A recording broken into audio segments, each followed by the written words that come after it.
Welcome. 140. God is with us. This sentence reminds us that God is here. He will be gracious to you when you cry out. As soon as He hears, He will answer you. Isaiah chapter 30, verse 19.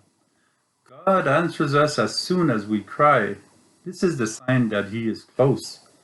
When we have enough, when we stop wanting to do everything alone, when pride accepts the transition to simplicity, peace, and joy, when we are saturated with being exploited with injustices, it's no longer necessary to cry out to the Lord.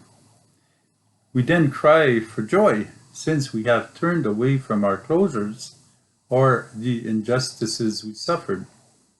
We turn to God, we shout for joy, because we understand the difference between the harm others are doing to us or ourselves and the pure, just, true, and righteous love of God. We open ourselves again and again to the love of God. Our heart becomes interested to being in His presence. We read in the Gospel, Jesus went around to all the towns and villages, teaching in their synagogues, proclaiming the gospel of the kingdom, and curing every disease and illness. Matthew chapter 9, verse 35. May we trust Jesus has not ceased to travel endlessly to our heart.